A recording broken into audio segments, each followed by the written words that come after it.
Hello guys, good morning. Rick is back and today is January 13, 9:04 p.m. Oh, sorry, AM. Ayan, so ito yung ating technically first full week of delivery after natin makuha yung ating Toyota Light Ace. So sa unang mga araw na tayo ay ginagamit tong ating Light Ace, so naka AC tayo kasi bawal pang iangat yung ibaba yung yung ating bitana because of the newly installed tent na kasama as a freebie dito sa ating Light Ace sa Toyota Bacoor. Ayan, so now ilang araw na yung lumipas, so na-hit na natin yung allotted time na sinadjust ng ating agent. Nakababa na yung ating window. So let's see kung gaano kalaki yung difference dun sa ating fuel consumption with the AC on and the AC off dito sa Light Ace panel van. And guys, so nakakuha na tayo ng ating unang booking. So dito siya sa Marikina, ang ating pick-up point. And ayan, so we are 5 minutes away, 1.6 kilometers. Ito ay papunta ng mamaya, check natin mamaya. And guys, so far yung ating i-deliver going to Mandaluyong. So we are going to Mandaluyong para i-drop off yung ating sofa set. And mag-arrive daw tayo na 10:27. Ayan. So it will be an hour and 4 minutes of driving. Alrighty. And guys, so na-drop off na natin dito sa Mandaluyong yung ating first delivery. Hanap tayo ng magandang place for us to find our next one. And guys, so may nahanap na tayong next booking from here, 1 kilometer away sa ating drop-off kanina sa Mandaluyong. Going to Parañaque City. Ayan, so puntahan na natin siya. Dito na tayo sa ating pick-up location. So Mandaluyong going to Parañaque. Ayan, so may mga dapat tayong pick-upin dun sa bandang kanan. And then papa-inspect pa natin. Ayan, so first time natin mag-deliver to Parañaque. Not sure if we need to go, pass through an expressway. Not sure, but we'll see. And guys, so niloload natin to. May mga kinukuha pa sila, and then larga na tayo sa Parañaque. And guys, so na-pick up na natin yung ating second delivery, and it turns out it is going to one of our senators here in the country. So I won't disclose kung sino, syempre for their privacy, but yun na. So okay naman, first time natin mag-deliver sa Parañaque, like I said. So hindi ko alam kung kailangan ba ng RFID sa SLEX. If ever, papakabitan na lang natin siya. Ayan. Ayan guys, medyo pumapaling. Ayusin natin at baka mapagalitan tayo ng senator, ano?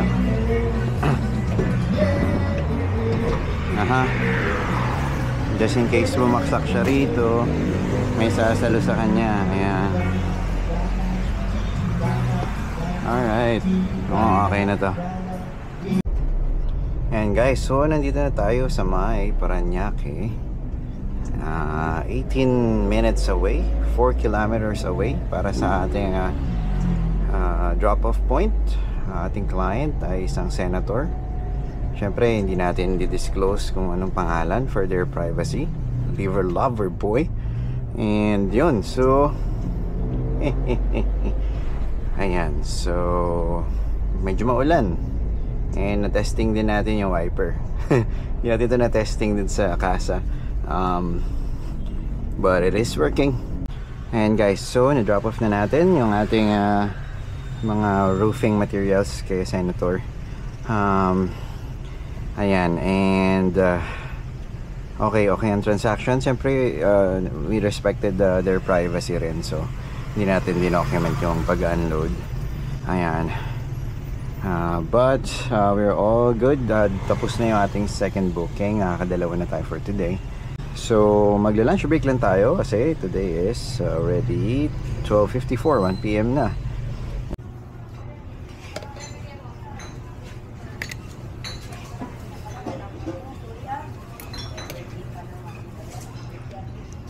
And tapos na tayong mag-lunch. Yan, nakahanap tayo ng masarap na eatery malapit sa ating last drop-off kay Senator.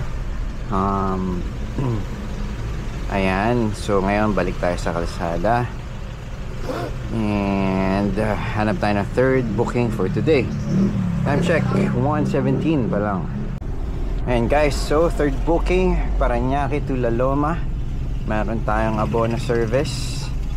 Ayan, so mag-aabono tayo ng 1:06. And guys, so yung ating abono booking as usual ay hindi mo maintindihan, no? Hindi mo maintindihan kung spam or what, pero pinapalipat-lipat nila ako ng pickup location, which is a red flag. So pinapa-cancel ko na lang. Ayan, pero nakahanap tayo ng another booking. Dito legit siya. So papunta na tayo ngayon doon. Dito lang din sa Parañaque, going to Robinsons. Forgot the branch, somewhere in QC. So then turn left on Santissimo Trinidad. Ganun din, 1,000 din yung fare. So okay lang naman. 2 kilometers away lang naman siya dito sa another spam booking.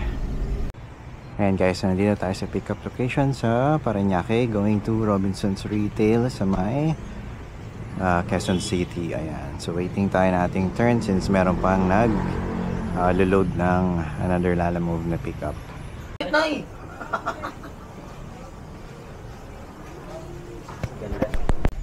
And guys, so na-pick up na natin, okay na lahat. Daming papers and meron tayong time limit dahil magsasara ng 5 PM yung pag ating drop off. Makakarating tayo ng 4:27. So medyo matagal silang mag-load here. Pati yung nauna sa atin is matagal, kaya mahigit 30 minutes din tayong naghantay. Red light camera reported ahead. So let's do our best. Focus tayo sa daan. Kailangan natin makarating now. Yan, kung before 4:30 mas maganda. Yan, so na-drop off na lahat dito sa Robinsons Retail. Lahat ng mga calendars na order, third booking. On to the next. Now, papunta naman tayo sa Diliman to pick up our fourth booking. Dire-diretso tayo ngayon which is good. No complaints here. Let's go. And guys, so na-pick up na natin yung papuntang Greater Lagro. Dito tayo ngayon sa Diliman. And guys, so far ito na yung ating pang-apat na booking. Time check 5:04. Marami pang oras. Ayan, so we can actually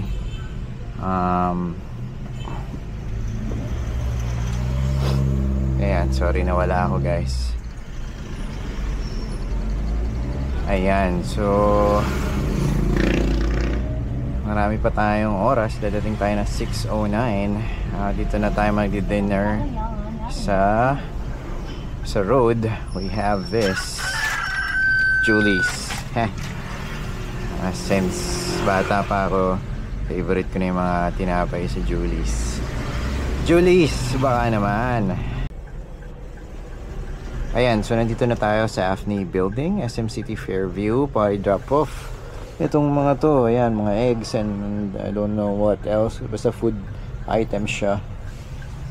And guys, so tapos na yung ating fourth booking. Na-drop off na natin dito sa SM City Fairview. Park muna tayo para kumain, magpahingain din, mag-book ng kung merong saktong pauwi, why not? If wala, yung at least pinakamalapit sa area natin. Ayan, so kain muna tayo ng bread yan yung ating dinner. So ayun guys, so Today, nakaka-4 na biyahe na tayo. 2,000 na ating kinikita.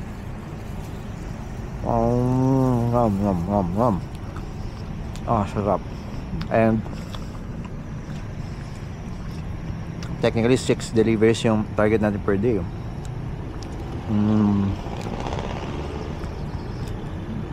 So if we can still make 2 deliveries bago tayo gumarahe, that would be great.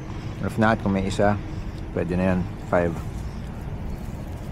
And guys, so nakakuha tayo ng Caloocan to Mandaluyong. Sampayan daw yung kanyang ipapadala. Ayan, so ito yung ating pang 5th booking. So again, Caloocan North going to Mandaluyong, Sampayan. This is 700 pesos. After we deliver this, kulang-kulang 3,000 na tayo plus tips natin nakuha today na medyo malaki. Thank you, Senator. Hey! And guys, so na drop off na natin yung ating 5th booking papunta na dito sa Mandaluyong. Ayan. So ngayon nakakuha tayo ng 6th booking natin. So multiple stop siya, 2 kainta and then Antipolo. And guys, so na-pick up na natin yung unang cargo. So 2 huge plastic bags ng t-shirts. Ayan. So ngayon same street. Kukunin natin yung second drop off. Medyo matalino yung client kasi na-figure out niya na masikip yung lugar. So pinauna niyang ma-pick up yung pinaka-inner part ng area. And guys, so nandito na tayo sa second pick up, but ang nalagay ni client ay drop off to. So ginawa na lang natin ang paraan para makita natin yung final destination, yung actual drop off. Ayan, so loading na.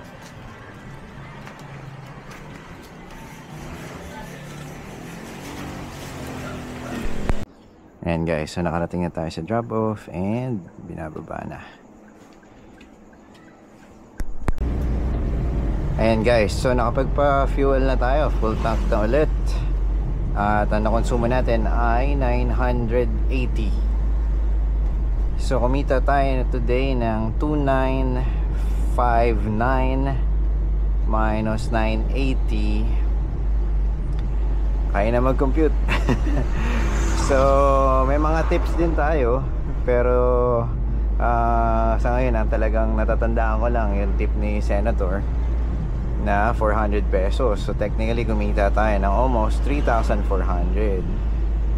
So 3,400 less 980, yun yung ating take home pay. Kaya na ulit mag-compute. Ayan, ako ay wala nang kakayanan. Ako ay antok na. Yun guys, so super productive today. Na-hit natin ang ating earnings and kung isasama yung tips as well as our delivery goals na 6 bookings. So yun, tayo ay gagarahin na. Alright guys, once again, this is Rick Borromeo saying goodbye.